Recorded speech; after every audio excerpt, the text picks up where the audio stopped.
आप सबके नमस्कार प्रणाम। हम अर्चना आज रउरा सामने बानी एगो अपन रचना लेके। ओकरा से पहिले कुछ बात कइल चाहत रहनी हा, चर्चा कइल चाहत रहनी हा। अ, अभिव्यक्ति के स्वतंत्रता हर इंसान के बाटे। ओकरा जौन नीक लागता ओकरा के अच्छा बता सकेला, जौन नीक नइखे लागत ओकरा के खराब बता सकेला। लेकिन साथ ही हमरा अइसन लागता कि हर चीज के दूगो पहलू होला। कौनो भी सिक्का बा त ओकरा के आगे से देख पीछे से देख त अलग अलग दिखाई देला, अलग अलग रूप होला। जहाँ तक बात बाटे देश के विकास के, त विकास कोनो अइसन चीज ना हा कि हमनी के नरियर नियन फोड़ के ओकरा में से विकास निकाल दीही जा। इ एगो निरंतर प्रक्रिया ह, सतत प्रक्रिया ह। अगर हमनी के सही दिशा में चल देले बानी जा त निश्चय ही हमनी के आपन मंजिल मिल जाई। त ऐसे अकुतैला से एकरा में कुछ ना होई।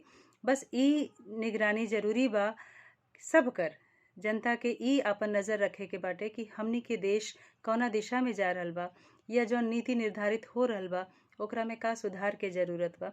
हो सकेला कि ओकरा में समय समय पर सुधार के जरूरत होखे, तो उहो सब हमनी के ध्यान रखे के बा। लेकिन खाली बुराई कइल कोनो समस्या के समाधान ना ह। अन्हार बा त एगो दिया बारे के पड़ी, तबे अन्हार जाई। अन्हार अन्हार कही के कपार पिटला पर त अन्हार जाई ना। त खैर आपन आपन स्वतंत्रता बा अभिव्यक्ति के, जेकरा जैसन समझ में आवेला जौना तरह से ओकरा के प्रस्तुत कइल चाहेला क सकेला। ली हमहू आपन एगो रचना दे रहल बानी। एगो रचना प्रस्तुत बाटे। हमरा आशा बा कि आप सबके नीक लागी।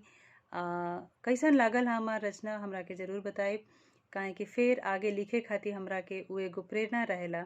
ओकरा से हमरा एगो मार्गदर्शन मिलेला कि कौना तरह के रचना के लिखे के चाही, का होके के चाही समाज में। सुनी।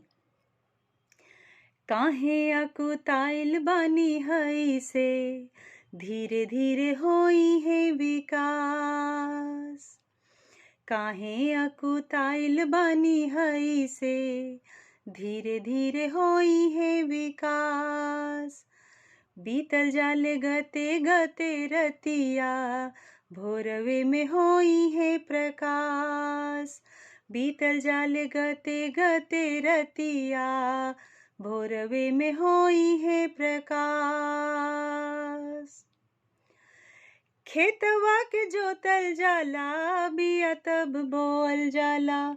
रोज निगरानी होला, खाद पानी दिहल जाला। समय से होखेला कपास, काहे अकुताइल बानी हई से। समय से होखेला कपास, काहे अकुताइल बानी हई से। बीतल जाले गते गते रतिया, भोरवे में होई है प्रकाश।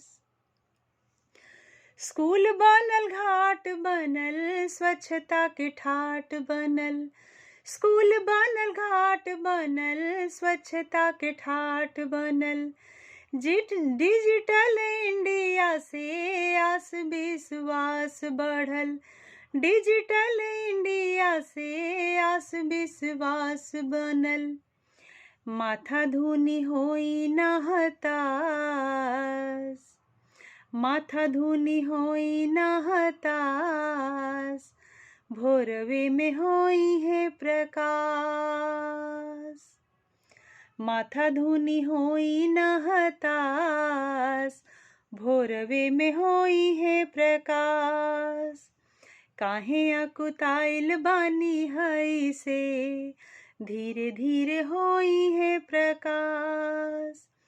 काहे अकुताइल बानी हई से, धीरे धीरे होई है विकास।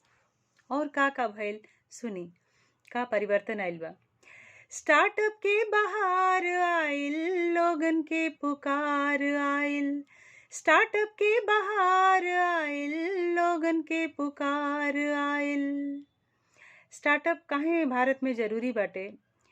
कोनो भी सरकार होखो, हम कोनो भी सरकार के पक्ष या विपक्ष में नहीं बोलत।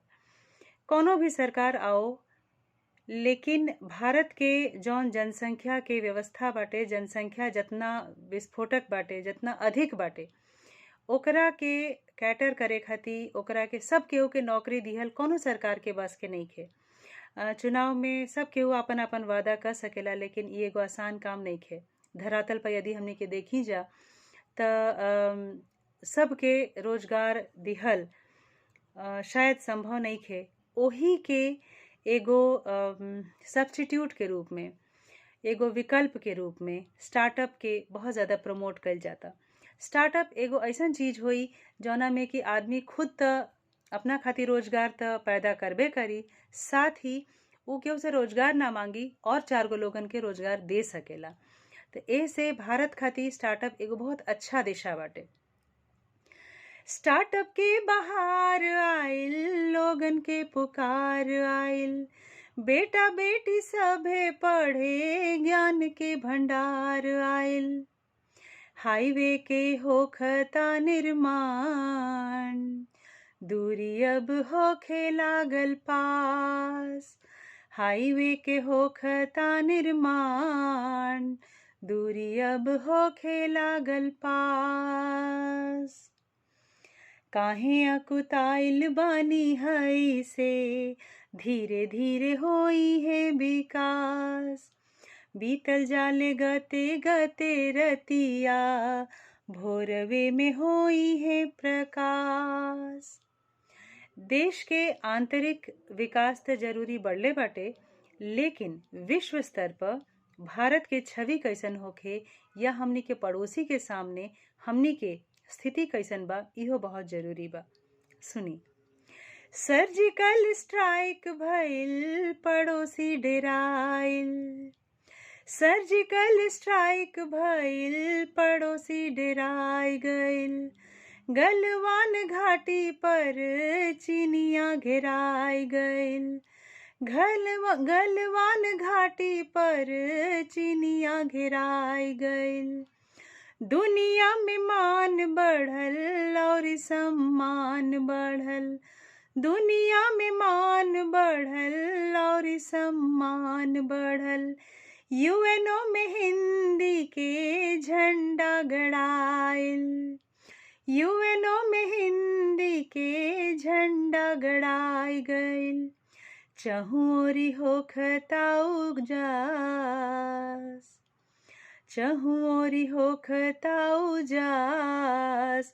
काहे अकुताइल बानी हई से, धीरे धीरे होई है विकास। काहे अकुताइल बानी हई से, बीतल जाले गते गते रतिया, भोरवे में होई है प्रकाश। बीतल जाले धीरे धीरे रतिया, भोरवे में होई है प्रकाश। काहे अकुताइल बानी हई से, गते गते होई है प्रकाश।